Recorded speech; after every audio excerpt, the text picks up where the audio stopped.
जय हिंद। संविधान की विचारधाराओं को देश को जोड़ने के लिए, देश के हित के लिए काम करने वाली हमारी लोकशाही युवा फाउंडेशन की यूट्यूब चैनल पर आप सभी का इस्तकबाल है, खैर मकदम है।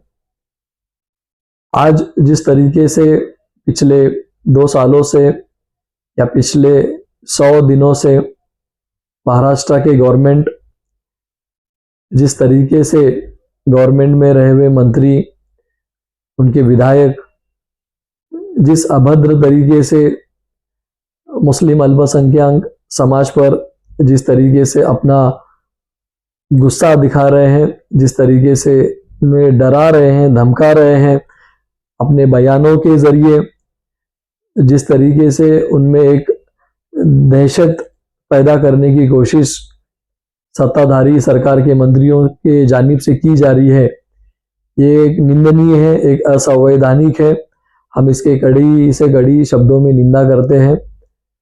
भारत का अल्पसंख्यक, भारत का मुसलमान, ये यहाँ का देश प्रेमी है, वतन से, मुल्क से मोहब्बत करने वाला है, मुल्क पसंद मुसलमान यहाँ पर रहता है। अगर आप बांग्लादेशी या रोहिंग्या के बारे में अगर बात करते हैं तो उनसे हमें कोई लेना देना नहीं है। वो देश की जो सरकार है, उनका काम है कि रोहिंग्या है तो रोहिंग्या यहाँ तक कैसे आए और बांग्लादेशी हमारे देश में किस तरीके से आ रहे हैं और इसमें कैसे रोका जा सकता है।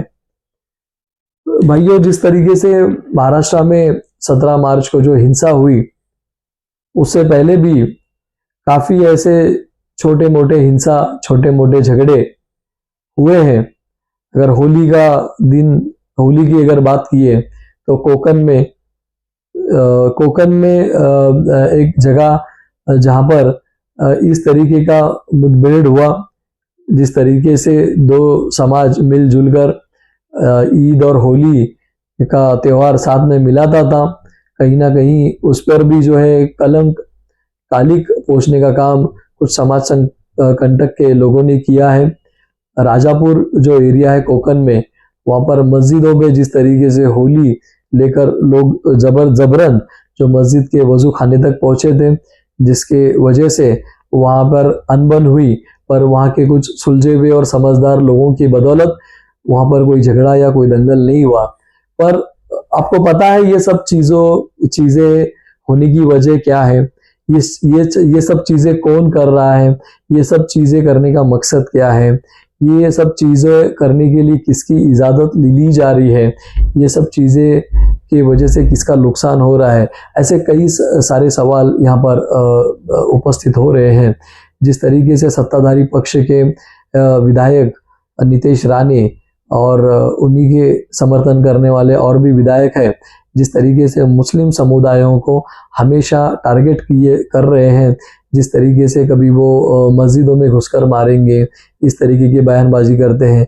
अहमदनगर, अहिल्या नगर के जो मड़ी यात्रा, जो उर्स का मौका होता है कानिफनाथ का, उसमें मुसलमानों पे बहिष्कार करना हो, या हलाल या मल्ला सर्टिफिकेशन हो, या हिजाब को लेकर है, या लैंड जिहाद बोलेंगे, या लव जिहाद बोलेंगे, ऐसे बहुत तरीके के जिहाद इन्होंने खुद इजाद किए हुए हैं।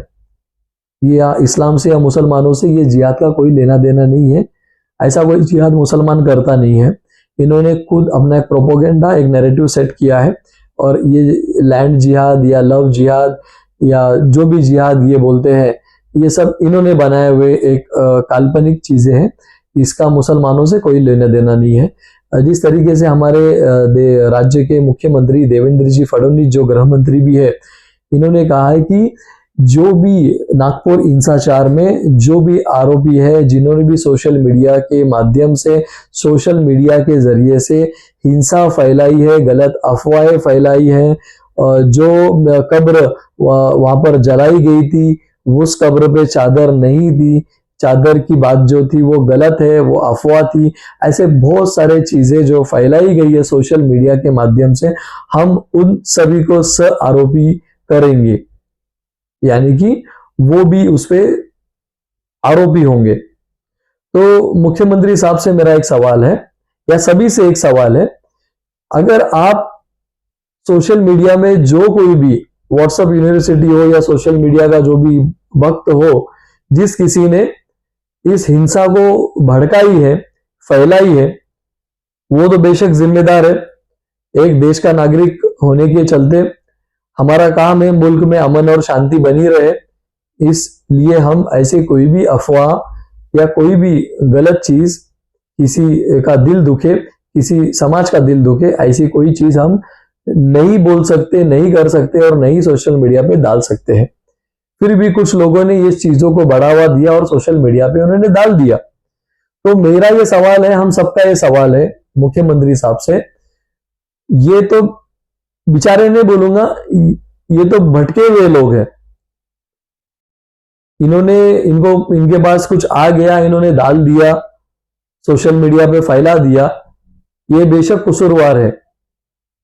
मुख्यमंत्री साहब, आप ये नहीं समझते कि आपके मंत्रिमंडल में जिनको मंत्री पद दिया है, जो एक संवैधानिक पद पे बैठे हुए हैं, नीतीश राणे, जिस तरीके से तकरीबन 2 साल से, लगभग 2 साल से हर जगह कई हिंदू जन आक्रोश मोर्चा लेते हैं, कभी हिंदू जन जागृति आंदोलन लेते हैं, कई कुछ जिहाद तो कुछ जिहाद लेते हैं। इस आंदोलन के माध्यम से उन्होंने देश को जोड़ने का काम किया है या देश को तोड़ने का काम किया है। आपने ये देखा नहीं है सोशल मीडिया पे इन्होंने किस किस तरीके से मुसलमानों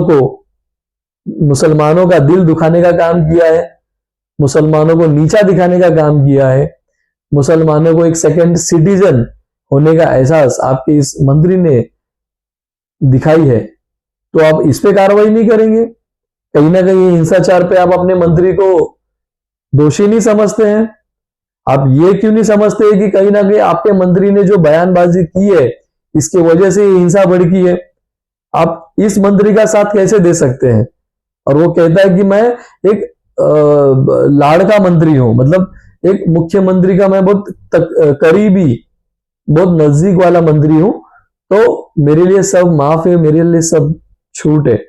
माध्यमों के सामने जिस तरीके से आप पत्रकारों को बोल रहे थे कि हम उन लोगों को भी सब आरोपी करेंगे, तो मुझे ऐसा लगता है अगर उनको आरोपी करते हैं तो बेशक कीजिए, पर ये भी तो एक अपराध है सोशल मीडिया पे किसी समाज, किसी धर्म को असंवैधानिक तरीके से उन्हें तकलीफ देना, उन्हें डराना, उन्हें धमकाना, उन पर आर्थिक बहिष्कार करना, ये कहां का न्याय है? ये कहां का संविधान है? तो आपने इन पे भी कार्रवाई करना चाहिए, मेरी ऐसी मांग है। मुख्यमंत्री साहब, अगर आप तक मेरी अगर ये वीडियो पहुंचती है तो मैं आपसे गुजारिश करता हूं कि आपके नजर में, आप मुख्यमंत्री है, संविधानिक पद पे बैठे हैं, आपके नजर में सब सिमिलर है, सेम है। आपने जात पात धर्म पंथ देखकर कार्रवाई नहीं करते हुए जिस किसी ने भी महाराष्ट्र के मुख्यमंत्री, आप जो पद पे बैठे हैं, आपको तकलीफ देने का काम किया है, आपके नाम पर एक धब्बा लगाने का काम किया है, आप जिस तरीके से काम कर रहे हैं उसको एक परेशान करने का जो काम किया हुआ है, ये कहीं ना कहीं रोकना चाहिए। ये विपक्ष नहीं कर रहा है, ये आपके ही मंत्री के मंत्रिमंडल में के मंत्री कर रहे हैं, तो और आप ये उनको रोक नहीं रहे, सबसे बड़ी मुश्किल बात है।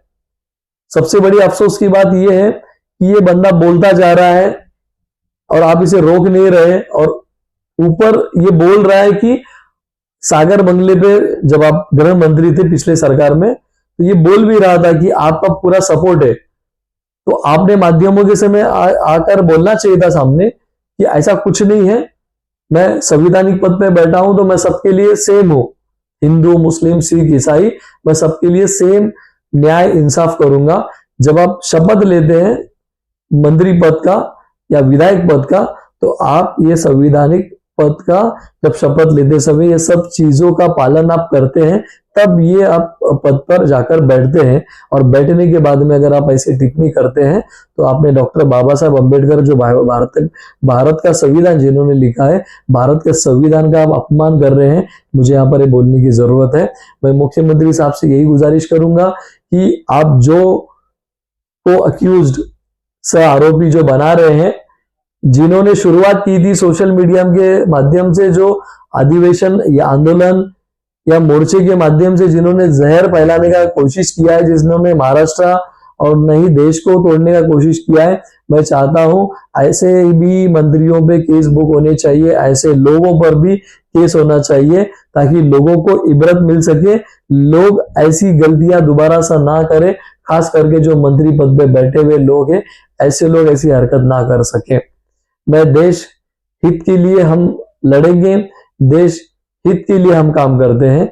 हमारा आज का ये वीडियो आपको कैसे लगा हमें कमेंट्स करके बताइए, लाइक्स कीजिए, ज्यादा से ज्यादा सब्सक्राइब कीजिए। यही बोलकर मैं यहाँ पे रुकता हूं। जय हिंद, जय महाराष्ट्र।